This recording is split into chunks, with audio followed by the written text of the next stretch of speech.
Un gusto saludarles. Les habla el pastor Davilek Lugo de la Iglesia Bautista La Fe. Queremos hacer llegar a todos ustedes un afectuoso saludo. Nos encontramos de nuevo en el camino. En el día de hoy quiero tratar algo que realmente es importante en nuestros días.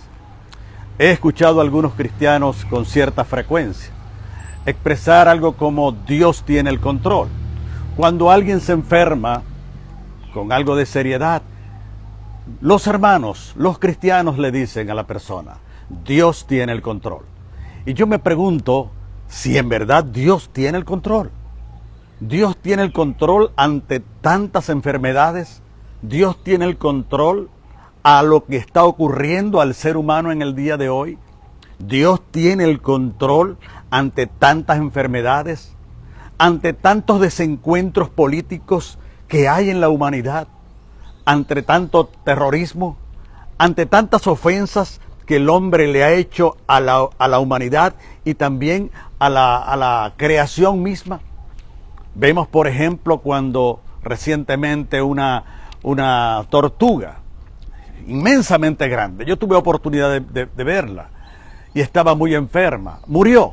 Cuando la abrieron, encontraron dentro de ella una gran cantidad de desechos plásticos, producto de tomar eso de las aguas y contaminarse y morir.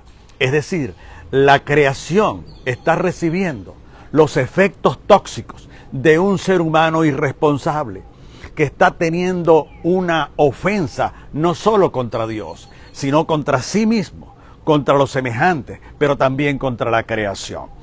El ser humano está recibiendo los efectos de su extravío, de andar lejos y en rebeldía de Dios.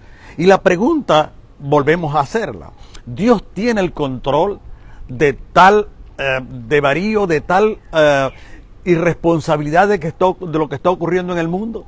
Es decir, la naturaleza contaminada, el hombre con sus desafueros, con sus ansias y avaricias de poder, con su inmoralidad desatada en el mundo, contra las ansias del poder político, con enfermedades desatadas como el coronavirus que ha causado tantos males y tantas muertes.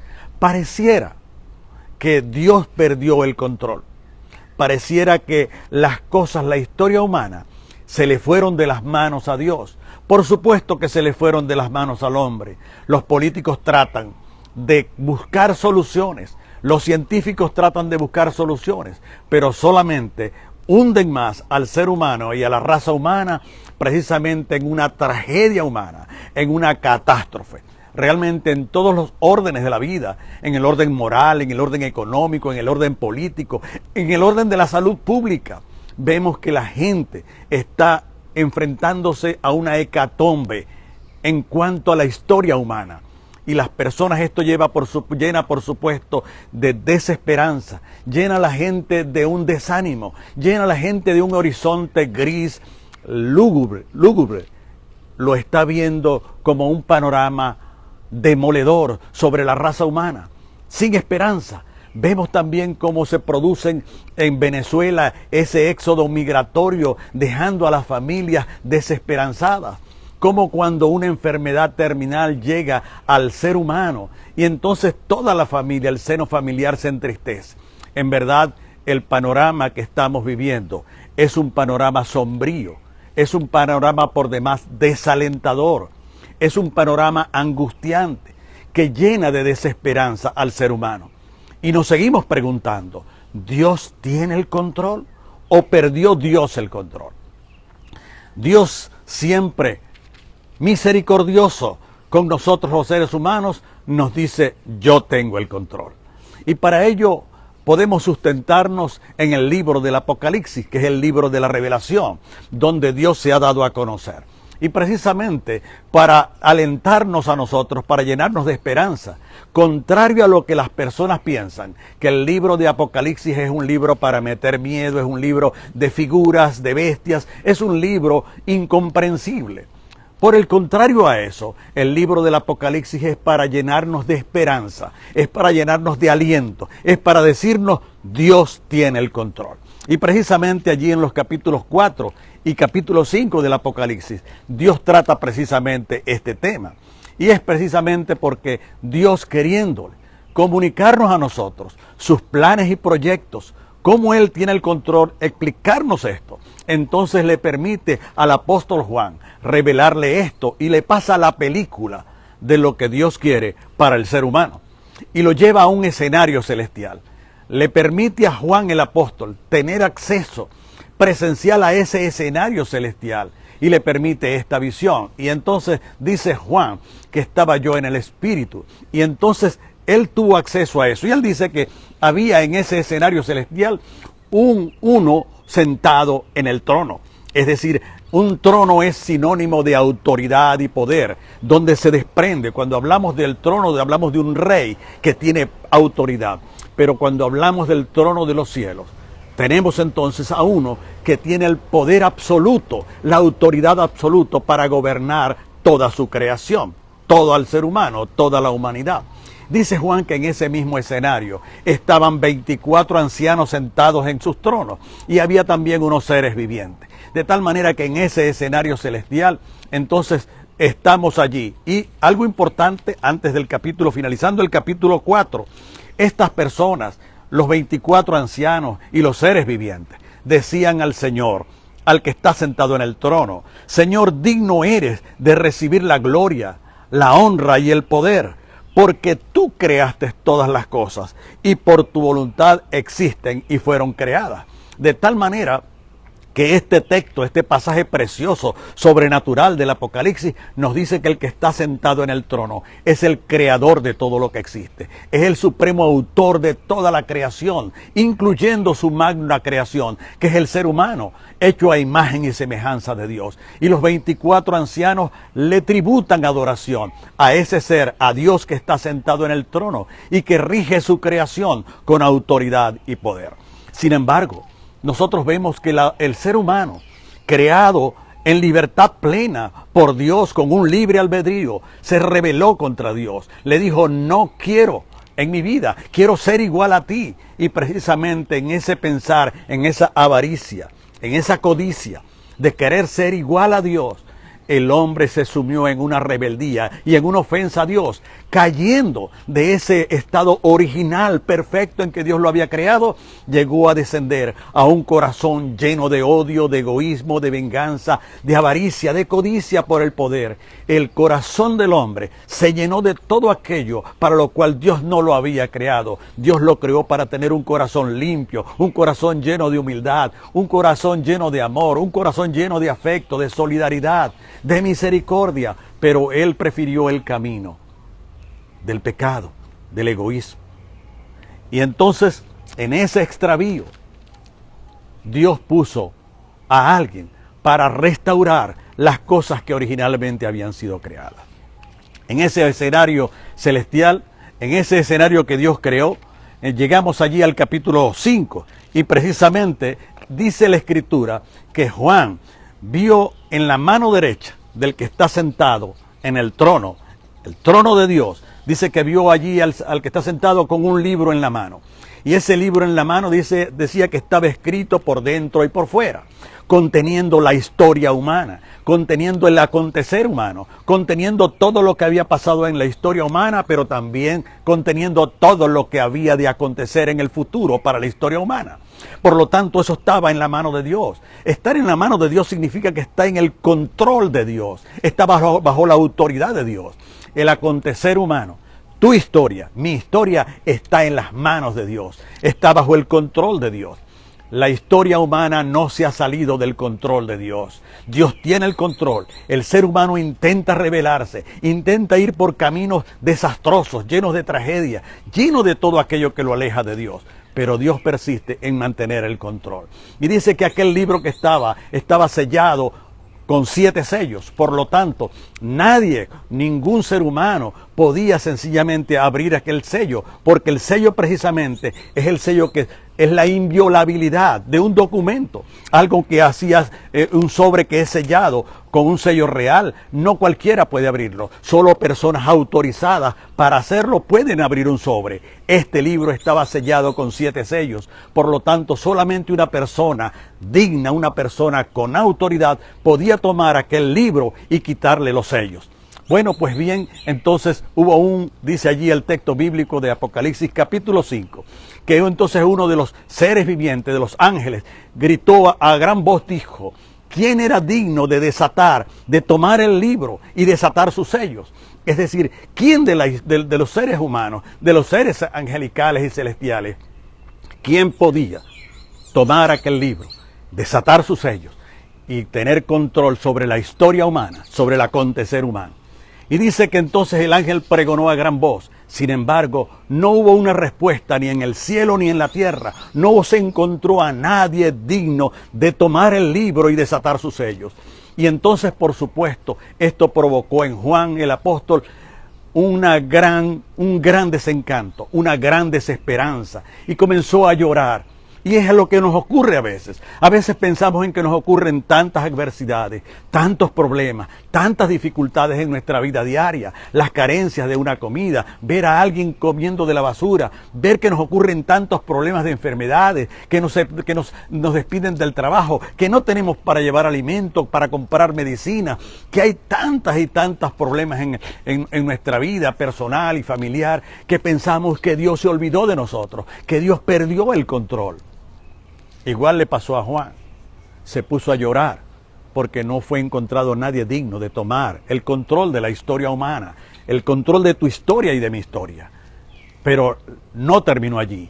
Dice el texto bíblico a partir del versículo 5 al versículo 7, que un anciano se le acercó a Juan y le dijo, no llores, no llenes tu corazón de desesperanza, de desaliento. No llores, porque con estas palabras que voy a comunicarte, voy a llenar tu corazón de aliento, de esperanza, de alegría.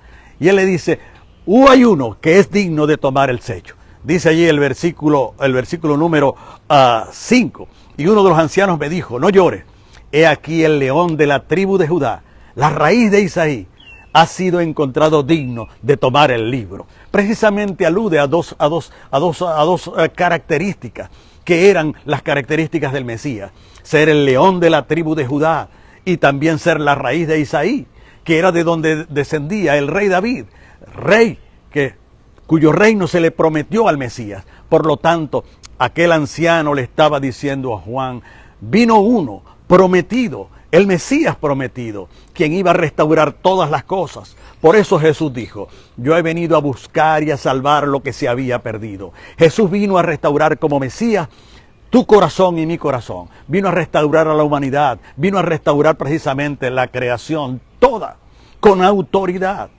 Y entonces dice allí que Él vino a desatar sus sellos. Y dice, ha vencido para abrir el libro y desatar sus sellos. Es digno porque ha vencido. Una de las cosas de los seres humanos es que hay mucho poder en las personas, en los mandatarios, en los dictadores, a lo largo de la historia humana. Nosotros podemos ver cómo tenemos nosotros, por ejemplo, los faraones de Egipto. Vemos cómo tenían tanto poder. O Nabucodonosor, rey de Babilonia, tenía tanto poder. O Antíoco Epífanes, o también Alejandro Magno, con el gran poderío que elaboraron con todo su poderío. O los Césares de Roma, con un gran poder en un vasto imperio. Fueron imperios que se levantaron y creyeron que no había ningún poder por encima de ellos. Estuvieron precisamente llenos de soberbia, llenos de un poder absoluto que pensaron que tenían. Pero todos ellos murieron, todos ellos desaparecieron de la escena humana, uno tras de otro. Fue cayendo, fue imperio tras imperio. Y vino la época moderna. Igual se han levantado hombres como Adolfo Hitler y otros mandatarios en cada uno de nuestros países.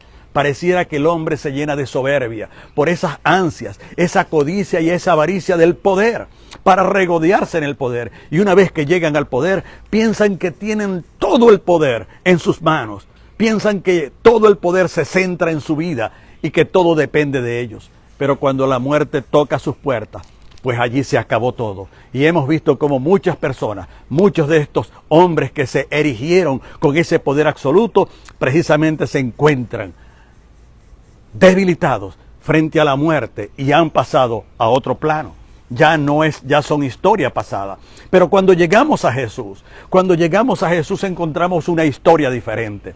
Cuando la muerte tocó a las puertas de Jesús en la cruz, Jesús se levantó con poder en la resurrección. Por eso el anciano le dice al apóstol Juan, Él ha vencido, porque Jesús dijo, tengo poder sobre la muerte, tengo poder para poner mi vida y tengo poder para volverla a tomar. Él murió en la cruz para redimir al hombre, para liberar al hombre de toda ofensa para con Dios. Pero Él también resucitó, se levantó de los muertos y dejó una tumba vacía. Por eso Él tiene la credencial. Ningún otro ser, ninguna otra persona en la tierra ha podido hacer lo que Jesús hizo. Venció la muerte por ti y por mí. Y nos ha dado a nosotros esa posibilidad de que un día vamos a resucitar y tenemos poder sobre la muerte.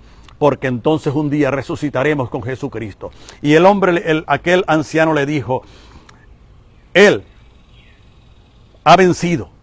Y dice, y miré, y he aquí, en medio de los ancianos y de los seres vivientes, dice él, estaba uno como inmolado. Como inmolado. Y es precisamente esa fue la característica de Jesús. Jesús se inmoló, Jesús se sacrificó por ti y por mí. Se sacrificó para restaurar todo lo que el ser humano ha dañado, todas las enfermedades. La enfermedad es producto del pecado humano, no es producto de Dios. A veces cuando nosotros nos enfermamos y vienen a nosotros las tragedias, y vienen a nosotros las enfermedades, y vienen a nosotros las adversidades, a veces solemos atribuirle a Dios todo el mal que nos está ocurriendo. Pero eso no es verdad. Dios no quiere nuestro mal, Dios quiere nuestro bien. El mal que nos sobreviene es producto de estar lejos de Dios, de haber ofendido a Dios. Y por lo tanto Jesús vino para salvar y restaurar lo que se había perdido, para salvarte a ti, para restaurarte a ti, pero también a mí. Y entonces dice allí que vino este Cordero inmolado.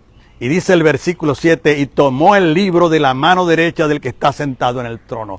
Jesús digno, porque venció la muerte, porque venció la muerte y se levantó con poder de la resurrección. Entonces dice el texto bíblico que tomó el libro. No se hallaba a nadie en el escenario celestial capaz, digno de tomar el libro. Pero el Cordero inmolado, Jesús tomó el libro, que es con autoridad, la misma autoridad del que está sentado en el trono, tiene la misma autoridad Jesús, para regir con autoridad y poder el acontecer humano. Todo lo que ocurre en la vida nuestra, en tu vida y en mi vida, Dios quiere regirlo a través de Jesús.